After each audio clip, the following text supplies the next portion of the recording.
আমার সামনে মৃত্যু দাঁড়িয়ে আছে, আমার কি করা উচিত? মৃত্যু সবার হবে, কিন্তু মৃত্যুর আগে করণীয় কি? মৃত্যু দেবতা আমাদের সামনে এসে দাঁড়িয়ে আছে, কিন্তু যে সমাজ দেশ রাষ্ট্রের ভবিষ্যতের কথা চিন্তা করে সে মানুষটা মরেও অমর হয়ে থাকে। আর সেই অমর করবার জন্যই আমাদের শাস্ত্র এত এত কথা বলতে চাইছেন আজ। ম্রিয়মাণস্ব কিম কর্তব্য, যার সামনে মৃত্যু এসে দাঁড়িয়ে আছে তার কি করা উচিত, কিংবা যার মৃত্যু হবে তার কি করা উচিত? এই প্রশ্ন শুধু আমাদের নয়, এই প্রশ্ন একটা মানুষের একটা ইতিহাস তৈরি করে দিতে পারে। সবচাইতে বড় প্রশ্ন, অমানুষকে মানুষ বানিয়ে দিতে পারে এই প্রশ্ন। আমার সামনে মৃত্যু দাঁড়িয়ে আছে, আমার কি করা উচিত? মৃত্যু সবার হবে, কিন্তু মৃত্যুর আগে করণীয় কি? এই প্রশ্ন। পরীক্ষিত মহারাজ জানতেন তার 7 দিন পরমায়ু, কিন্তু আমি তো জানি না আমার যে কোন দিন শেষ দিন, কোন রাত শেষ রাত, কোন সময় শেষ সময়, কোন নিঃশ্বাস শেষ নিঃশ্বাস হয়ে যাবে আমার জীবনে, আমি জানি না। কিন্তু এটা জানি মৃত্যু হবে। এটা যদি কেউ না জেনে থাকেন যে মৃত্যু হবে না, তাহলে আজকে এক্ষুনি এই মুহূর্তে বুঝে নিন যে মৃত্যু হবে। সবাই ওয়েটিং লিস্টে দাঁড়িয়ে আছি। শুনতে হয়তো অন্যরকম লাগবে, মৃত্যু দেবতা আমাদের সামনে এসে দাঁড়িয়ে আছে, বলে তোকে মরে যেতে হবে, বাস। এ কথা বারবার যেন বলছেন, চুলের মুঠি ধরে বলছে এই তোরে মরে যেতে হবে, মরে যেতে হবে। কিন্তু কবে মরব তা জানি না, কি করে মরব তা জানি না।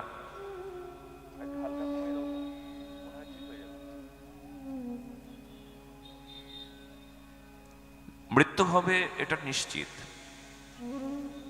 জন্মিলে মরিতে হবে, অমরকে কোথা রবে, কবে স্থির কবে নীর, হায় রে জীবন নদে।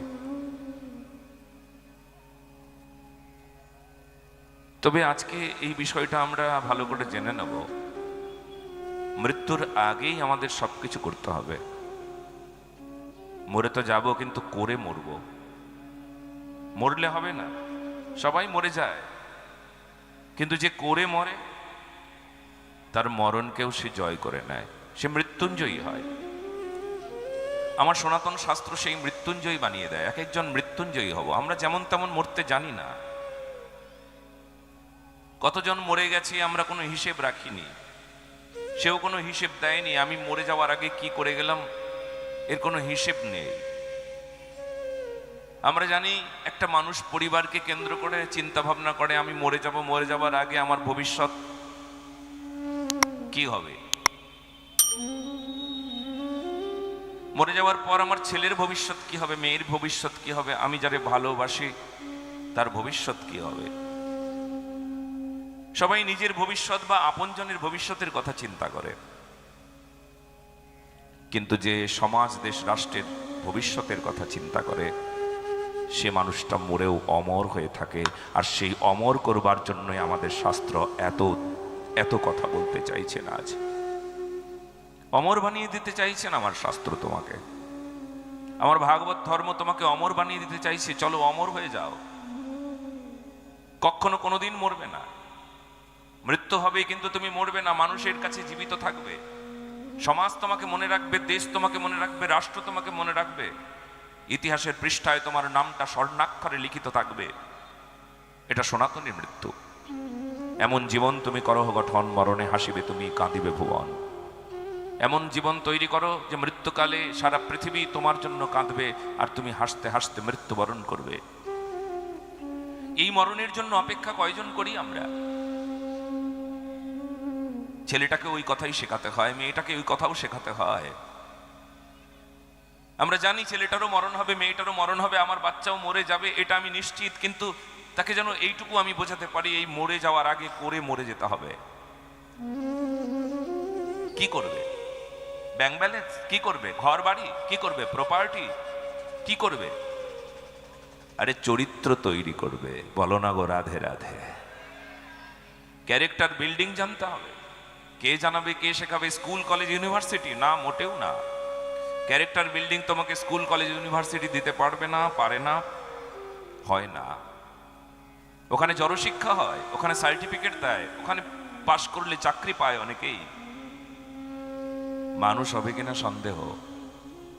মানুষ হতে গেলে তো এমন শিক্ষার প্রয়োজন যে শিক্ষাটা আমাদের পুঁথিগত শিক্ষায় শিক্ষা দিতে পারে না।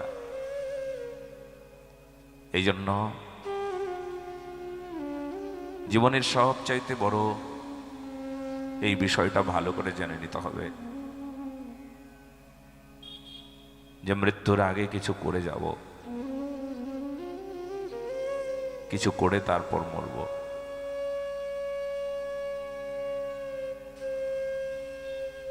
খেলার সাথী গো যারা, সাথেতে যাবে না তারা, একেলা চলে যেতে হবে। সাধের এই দেহটাতে শ্মশান ভূমিতে এক মুঠো ছাই হয়ে রবে। আমার যারা সঙ্গে আছে তারা কি আমার সঙ্গে থাকবে? থাকবে না, সঙ্গেও যাবে না, একা চলে যেতে হবে। আমি একা এসেছিলাম, একা যাব, কিন্তু একা গেলেও যাদের জন্য রেখে যাব তখন আমি একা থাকবো না। এলাম একা, গেলাম একা, কিন্তু মাঝে মাঝে একটা কিছু করে গেলাম, তখন আমি একার জন্য কিছু করি নাই। জন্ম হলাম, তার কর্ম দিয়ে বুঝিয়ে দিলাম যে আমার জন্মের কারণ ছিল সমাজ, ধর্ম, জাতি, দেশ।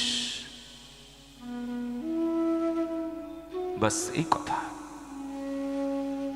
বাবা শ্রীর কৃপায় এই দাসের দ্বারা লেখা এই ভজনটা, এই মনশিক্ষাটা আমরা সবাই গ্রহণ করব। খেলার সাথী গো যারা, সাথেতে যাবে না তারা, একেলা চলে যেতে হবে। সাধের এই দেহটাতে শ্মশান ভূমিতে এক মুঠো ছাই হয়ে রবে। কি থাকবে? ছাই। মরে যখন যাব কি রেখে যাব? ছাই, এক মুঠো ছাই রেখে যাব। কিছু রেখে যেতে হবে। ছাই রেখে গেলে শুধু চলবে না। কেন? ছেলে মেয়ের জন্য অনেক সম্পদ রেখে গেছি, দূর। ও সম্পদ তুমি নিয়ে যেতে পারো নাই, ছেলে মেয়েরাও নিয়ে যেতে পারবে না। যা নিয়ে যাওয়া যায়, যা দিয়ে যাওয়া যায় সমাজকে, যার মধ্যে কোনো কৃপণতা থাকে না, তুমি ঘরটা তোমার ছেলেকেই দিয়ে যাবে, টাকাটা তোমার সন্তানকেই দিয়ে যাবে, কিন্তু কখনো কোনো সময় যে জিনিসটা সবাইকে দিয়ে দেওয়া যায় ওটা সম্পদ, মহাসম্পত্তি, সবার জন্য সেই সম্পদ। এই দেখুন, এই যে আপনারা ভাগবত কথা শ্রবণ করতে এসেছেন, এখানে কোনো কৃপণতা আছে? সবার জন্য ভাগবতী কথা, সবাই শুনতে পারেন, সবাই আনন্দ পাচ্ছেন, তাকে শোনায়। শোনো, মৃত্যু তো দুই প্রকার। একটা মৃত্যু হলো শরীরের মৃত্যু, আরেকটা মৃত্যুকে বলা হয় বিবেকের মৃত্যু, মানুষের মৃত্যু। শরীরের মৃত্যু স্বাভাবিক, কিন্তু মানুষের মৃত্যু মানে বিবেকের মৃত্যু হলে সে মানুষের দ্বারা কোনো উপকার হয় না। আজকে মানুষ আছে কিন্তু বিবেক মরে গেছে, মনুষ্যত্ব বোধ মরে গেছে, তার বিচার মরে গেছে। সেজন্য তুমি বুকে হাত দিয়ে বলো তো, ভেতরে জীবিত আছে তো তোমার বিবেক, তোমার মানুষ? ওটা যদি জীবিত না থাকে না, তাহলে তুমি মানুষ হয়েও কোনো উপকারে লাগবে না। ওই মনুষ্যত্বটাকে বাঁচানোই হচ্ছে সবচাইতে বড় বাঁচানো। শরীর অসুস্থ হলে আমরা ওষুধ সেবন করি, শরীরটাকে বাঁচিয়ে রাখি, কিন্তু বিবেক অসুস্থ হলে ঔষধ জানা নাই। ধর্ম অসুস্থ হলে ঔষধ জানা নাই। চরিত্র অসুস্থ হলে ঔষধ নিতে পারি না। ডাক্তারের কাছে যাব, ডাক্তারবাবু ঔষধ দিন, আমার চরিত্রটা ভালো না। ডাক্তার বলবে মেডিকেল সায়েন্স আজ পর্যন্ত এই ঔষধ তৈরি করতে পারেনি গো, তোমার চরিত্র বদলাবে। তবে হ্যাঁ, আমি গ্যারান্টি দেব, ডাক্তার গ্যারান্টি দিতে পারবে না, কিন্তু আমি দেব। আপনি এখানে আসুন, আপনার চরিত্র বদলে যাবে, আপনি বিবেক ফিরে পাবেন, বিবেক আবার বেঁচে উঠবে, বিবেক আবার জেগে উঠবে, বিবেক বলবে এতদিন করেছিলাম কি। হ্যাঁ, এই কথাই আমাদের শাস্ত্র বলে। গুরুদেবের কাছে আসবার পর কি বলে শিষ্য? চক্ষু দান দিলা যে এই জন্মে জন্মে প্রভু সেই দিব্য জ্ঞান হৃদয় প্রকাশিলা। আগে চোখ ছিল, কিন্তু সংসার দেখতাম, টাকা দেখতাম, সবকিছুই দেখতাম, কিন্তু ভগবান তোমায় দেখতাম না, ধর্ম তোমায় দেখতাম না, কোনো বিবেককে দেখতাম না। ভেতরে একটা বিবেক বলে কিছু আছে, সেটা নেই, মরে গেছিল সব। কিন্তু হে গুরুদেব, তুমি তুমি কি দিলে আমায়? বিবেক দিলে, জ্ঞান দিলে, বিচার দিলে। যেমন তেমন বিচার নয়, বিচার সবারই আছে। স্বার্থপর মানুষও স্বার্থ দেখেই বিচার করে,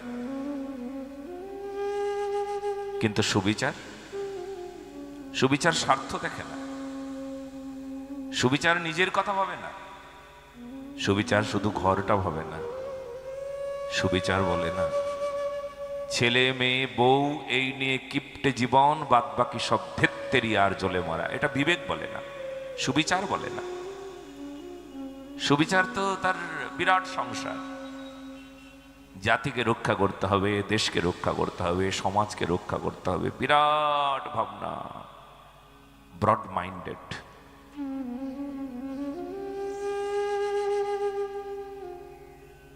আর যদি এই বড় হৃদয়ে না চাও, তাহলে মরা দেহ নিয়ে কি করবে? এই জন্য কানেই ভগবত কথা গেলেও কোনো ক্রিয়া হয় না। কতজন এই দেখো না, এখনো ফাঁকা রয়ে গেল।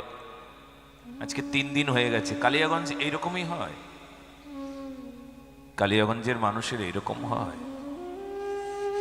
হ্যাঁ, কত দূর থেকে এসেছি, কত কষ্ট করি আমি। এই কষ্টের যদি কোনো উপকারে না লাগতে পারি, লজ্জা না? ছোট্ট একটা জায়গা,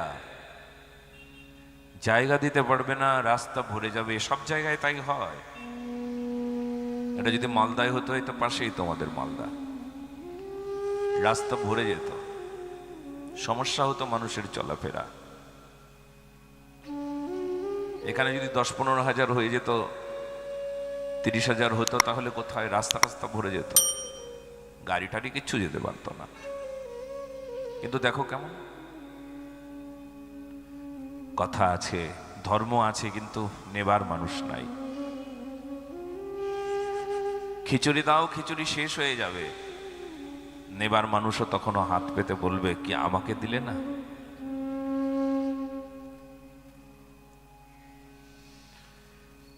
দুঃখীকে বস্ত্র দান করো, বস্ত্র শেষ হয়ে যাবে, কিন্তু দুঃখীর দুঃখী শেষ হবে না, দুঃখ শেষ হবে না। দুঃখী বলবে আমারে দিলে না, আমি দাঁড়িয়ে রইলাম, আরো 500 জন দুঃখী রয়ে গেল গো, দিতে পারলাম না। কিন্তু ভাগবত যা দিলে মানুষের দুঃখ দূর হয়ে যায়। বস্ত্র তো দান করলে বস্ত্র ছিঁড়ে যাবে, অন্ন দান করলে অন্নও শেষ হয়ে যাবে, ক্ষুধা আবার পাবে। ঘর দান করলাম, একটা যার ঘর নাই তাকে ঘর দিয়ে দিলাম, বা খুব ভালো দাতা, মোটেও ভালো দাতা না। কেন বলো তো? কারণ ঘরও রেখে যেতে হবে। নিত্য দান, শাশ্বত দান, অখণ্ড দান তো সেটা যে দান কখনো কোনো সময় শেষ হয়ে যায় না, তুমি নিয়ে যেতে পারবে, মৃত্যুর ওপারেও যাবে, তোমার সাথে যাবে। সেই দান নিয়ে বসেছি, ভান্ডার ভরা সেই দানের বস্তু, দান সামগ্রী নিয়ে বসেছি। কিন্তু কি দুর্ভাগ্য কলির যুগের মানুষের, নেবার মানুষ নাই গো, নেবার মানুষ নাই। যদি মানুষ নিত, বিশ্বাস করো, অমানুষ আর দেখতে পাওয়া যেত না। মদে মাতাল লোকগুলো মদ্যপান ছেড়ে দিত, নেশাগ্রস্ত মানুষগুলো নেশা ছেড়ে দিয়ে ভগবত নেশায় জীবনটাকে সুন্দর করে নিত গো। নেবার মানুষ নাই, নেবার মানুষ নাই। কে অমন করে বলবে আমার 7 দিন পরমায়ু, আমার কি করা উচিত?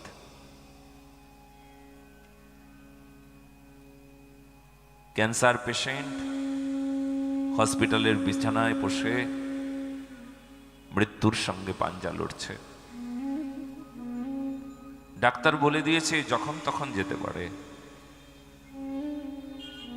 ওই পেশেন্টের সব ছিল, কোটি কোটি টাকা ব্যাংকে আছে, সব ছেলেরা অনেক বড় শিক্ষিত, একটা ছেলে আবার ডাক্তার। ক্যান্সারের পেশেন্ট, সবুজ রঙের একটা চাদর পাতা তার বিছানায়, শিওরে একটা পাতলা বালিশ, শক্ত মতন। মনিটল ইঞ্জেকশনটা টপ টপ করে যাচ্ছে তার শরীরে। শেষ নিঃশ্বাস বেরিয়ে যায় যায় অবস্থা। ডাক্তারবাবুকে বলতে চায়, ডাক্তারবাবু, ডাক্তারবাবু গো, আমাকে বাঁচিয়ে দাও, আমি কয়েক কোটি টাকা তোমায় দেব,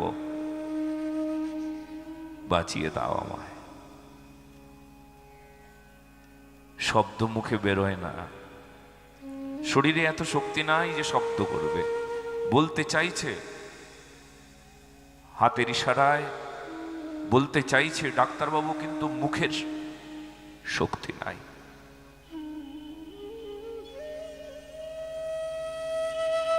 মানুষের জীবনের কি পরিস্থিতি একবার দেখুন।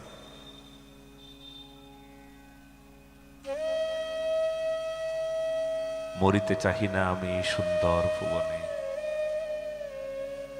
আসলে কেউ মনে হয় মরতে চায় না, সবাই বেঁচে থাকতে চায়, কিন্তু বেঁচে তো থাকা যায় না। শরীর নিয়ে বেঁচে থাকা যায় না, ইতিহাস দিয়ে বেঁচে থাকা যায়, চরিত্র দিয়ে বেঁচে থাকা যায়, মানুষের মনেই প্রাণে বেঁচে থাকা যায়, মানুষের কথায়, মানুষের ব্যথার উপশম দিয়ে গেলে বেঁচে থাকা যায়। এই যে বেঁচে থাকার যে পদ্ধতি, এই পদ্ধতি আমাদের শাস্ত্র বুঝিয়ে দিয়েছেন।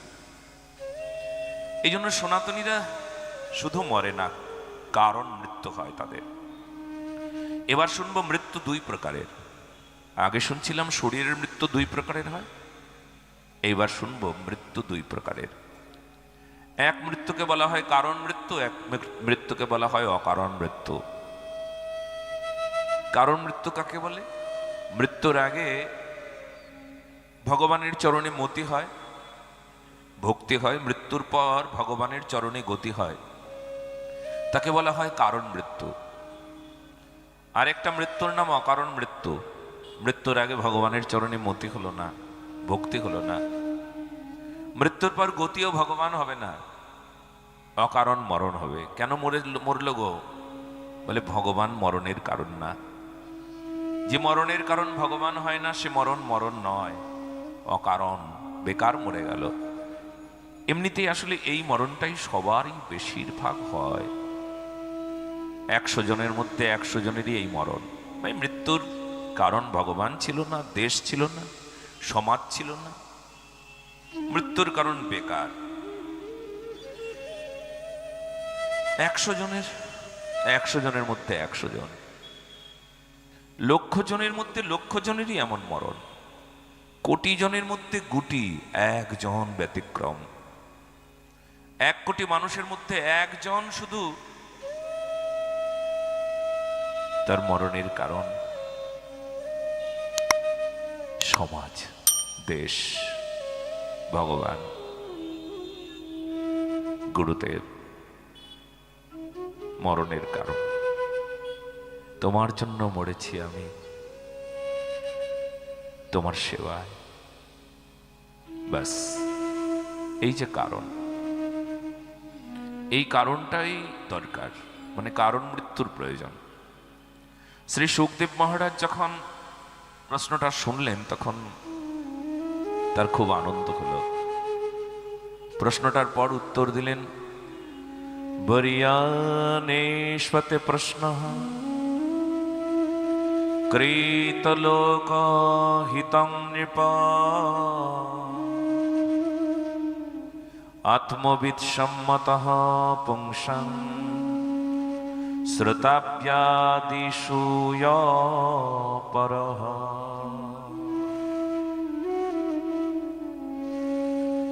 আপনার এই প্রশ্ন মহান।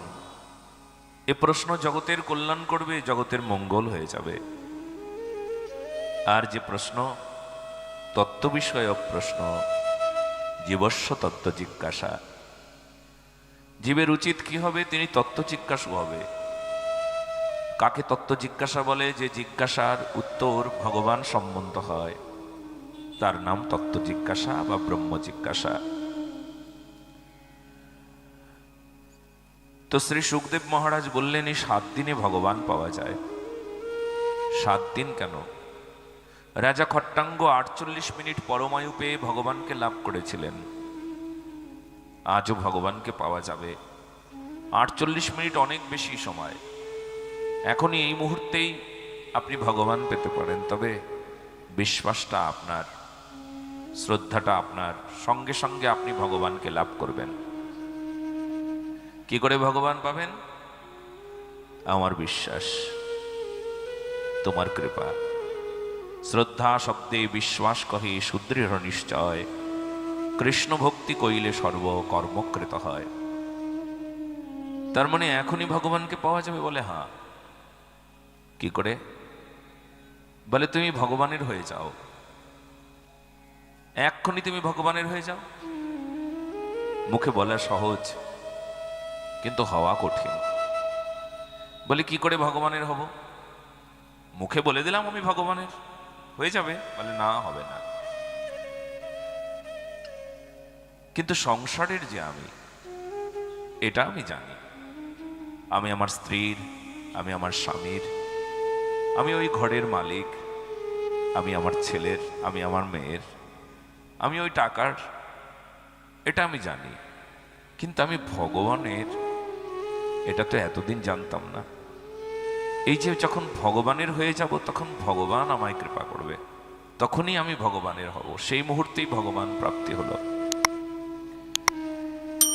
ভগবানের স্থূল রূপ আর সূক্ষ্ম রূপের ধারণা দিলেন, ক্রমমুক্তি সদ্য মুক্তির বর্ণনা করলেন। তারপর বিভিন্ন কামনা পূর্তির জন্য দেবতার পূজার উপাসনার কথা বর্ণনা করলেন। তার চাইতে যে ভগবত ভক্তি শ্রেষ্ঠ সেটাও বললেন। কেউ কিন্তু যাবেন না। কেন যাবেন না? কারণ কলিকাল কানটা ধরে টেনে তুলে দেয়।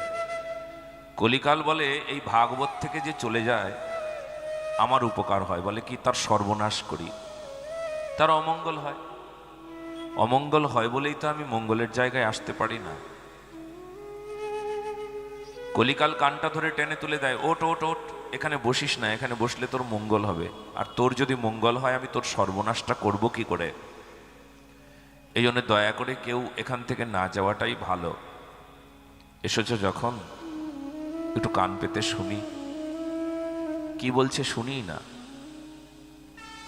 কারণ এমন তো শুনবার আগ্রহটাও অন্য জায়গায় থাকে না। কত কিছু হয়, কত কিছু দেখি, কত কিছু শুনি, কত কিছু বলি, কিন্তু শুনলে যে মঙ্গল হয় এটা তো জানতাম না। কান পেতে শুনলে মঙ্গল হয় এটা জানা ছিল না। আমরা ঔষধ সেবন করি মুখ দিয়ে, এটা জানা ছিল, কিন্তু আমাদের কান দিয়ে ঔষধ যাবে এটা জানা ছিল না। কান দিয়ে ঔষধ যাচ্ছে, কানের ভেতর দিয়ে ঔষধ গিয়ে হৃদয়ে বসছে, চরিত্রে প্রবেশ করছে, এটা আমাদের জানা ছিল না। সেই জন্য ভাগ্যবান আমরা যদি ভগবানের কথা আমাদের কানের ভেতরে প্রবেশ করে। হাজার কাজ থাক, কিন্তু কাজ ফাঁকি দিয়েও আসতে হবে, কিন্তু এখানে ফাঁকি দিলে চলবে না।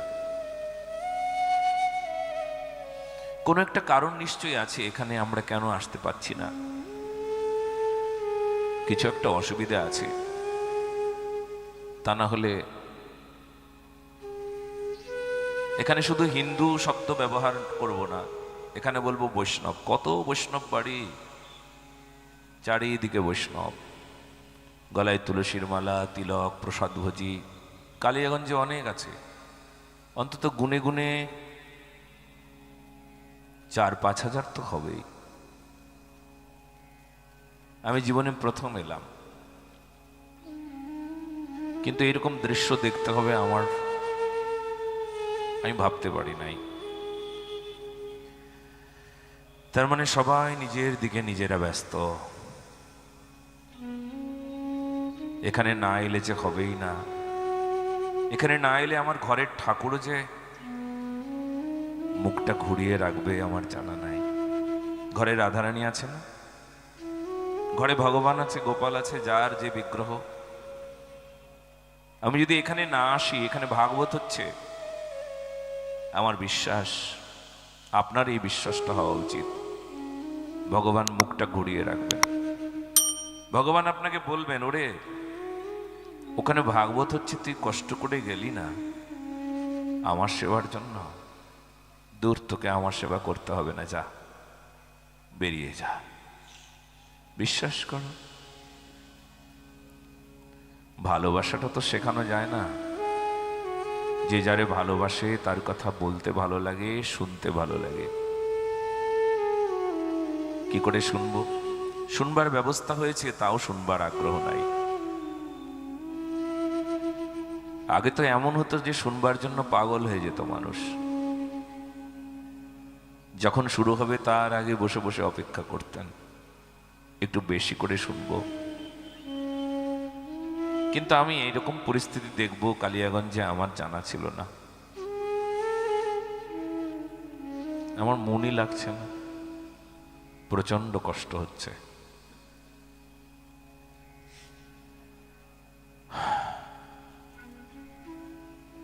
তো আমরা শুনছিলাম কামনা পূর্তির জন্য অনেকেই দেবতার পূজা করে। তার চাইতে শ্রেষ্ঠ হলো ভগবত ভক্তি। ভগবত ভক্তি হলে কামনা দূর হয়ে যায়, তখন আর কামনা থাকে না, সব কামনা ফুরিয়ে যায়। মানুষ দেবতার পূজা করে কেন? বলে কিছু পাবে বলে, পাবার আশায় পূজা করে। হৃদয়ে কামনার জন্ম হয়, কিছু চাই তাই তোমার কাছে এসেছি, নয়তো আসতাম না। পুজো করবার পেছনে কারণ হলো কিছু পাবো তাই। কিছু সন্দেশ ঠাকুরকে নিবেদন করলাম, 100 টাকার দ্রব্যাদি দিলাম, যেন ফেরত আসে তাই। পূজা করবার কারণ ফেরত পাবো তাই, কিছু পাবো, না পেলে পুজো করতাম না। কেমন একটা কন্ডিশন যেন থাকে ঠাকুরের সাথে, দেবতার সাথে। এই কন্ডিশনটা না আমার ভগবান রাধা মাধবের সঙ্গে কেউ করে না। আর যারা করে তারা প্রেম জানে না। যারা প্রেম জানে তারা তো ভগবানের কাছে একটা জিনিসই চাইবে, তোমার কাছে তোমায় চাই গো ঠাকুর। ভালো করে দেখলাম আমি, এসব চাইতে সুন্দর তুমি। যদি চাই তবে সুন্দর জিনিসটাই চেয়ে নেব, অন্য কোনো কিছু চাইবো কেন? সুন্দর কি আছে জগতে? তুমি ছাড়া আর কিছু নাই। তাই সুন্দর তুমি, তোমাকে চাই। ন ধনং ন জনম ন সুন্দরীম কবিতাং বা জগদীশ কাময়ে, মম জন্মনি জন্মনীশ্বরে ভবতাদ ভক্তির অহৈত কীর্তয়ী। বারবার জন্ম হোক আমার, কিন্তু অহৈত কি ভক্তি? অহৈতকে মানে হেতু ছাড়া। কেন পূজা করি? হেতু ছাড়া। কেন এসেছি? হেতু ছাড়া। হেতু মানে কারণ, কারণ ছাড়া। কারণ ছাড়া ভালোবাসার নাম ভালোবাসা। আর যে ভালোবাসায় কারণ থাকে, এই কারণে ভালোবাসি, ও দেখতে সুন্দর তাই, ওর টাকা আছে তাই, কিংবা অন্য কোনো কারণ, সেই কারণে ভালোবাসি। ভালোবাসার কারণ থাকলে তাকে কাম বলা হয়, দোষ বলা হয়, অপরাধ বলা হয়। আর কারণ ছাড়া প্রেম নিষ্কাম, বিশুদ্ধ প্রেম। কেন ভালোবাসো গো জানি না, ভালো না বেশে পারি না তাই ভালোবাসি। তুমি কি ভালোবাসার বিনিময়ে ভালোবাসা চাও, যে তোমায় ভালোবাসুক? তুমি তাকে আই লাভ ইউ বলেছো, ও আই লাভ ইউ টু বলেছে? বলে না, বলেনি, তাও ভালোবাসি তারে। আমার দরকার নাই সে আমায় ভালোবাসুক, কিন্তু আমি তারে ভালোবাসবো। এর নাম বিশুদ্ধতা। অপেক্ষা নয় যে সেও আমাকে ভালোবাসবে বা সে আমাকে ভালোবাসতেই হবে, এরকম কোনো প্রয়োজনীয়তা প্রেমের ক্ষেত্রে থাকে না। কিন্তু মানুষ তো আসলে এই জায়গায় শুকনো শুষ্ক, প্রেম জানে না। কলিকালের মানুষ প্রেম কয়জন জানে? ওই কোটিতে গুটি কয়েক। মহৎ সঙ্গস্থ দুর্লভ অগম্য অমঘশ্চ। যারা মহৎ সঙ্গ করে তারা বোঝে এই প্রেমিক মানুষ। তার মধ্যে মহৎ মানুষরাই শুধু প্রেমের আস্বাদনটা করে, আস্বাদনটা বোঝে। আনজন কি করে বুঝবে? যাকে আপনারা প্রেম প্রেম প্রেম প্রেম বলেন, ও হলো কাম, শরীরের প্রতি শরীরের চাহিদা। তাকে প্রেম বললে প্রেমকে দোষ দেওয়া হয়, প্রেমকে কলঙ্ক দেওয়া হয়। এই জন্য যেখানে গেলে সব দিয়ে দেওয়ার কথা হয় তার নাম প্রেম। নেবার নাম কখনো প্রেম হয় না। আমি কিছু চাই, তাকে প্রেম বলে না। সব উজাড় করে দেওয়া তাকে প্রেম কহে। হৃদয়ে আনন্দ বহে। যাচিতে জানে না, মরিতে জানে। মরিয়া মরিয়া সমর্পিতে জানে, তবু যাচিতে জানে না। সব দিয়ে দিতে জানে, দিয়ে দিয়ে নিঃস্ব হতে জানে, কিন্তু তবুও চাইতে জানে না। চাইলে তো আসলে প্রেম হয় না, চাইলে তো দোষ হয়। সে দেবতার কাছে হোক কিংবা প্রেমিক, মানুষের কাছে হোক কিংবা আমার ইষ্ট দেবতা, কারোর কাছে আসলে চাইতে নাই।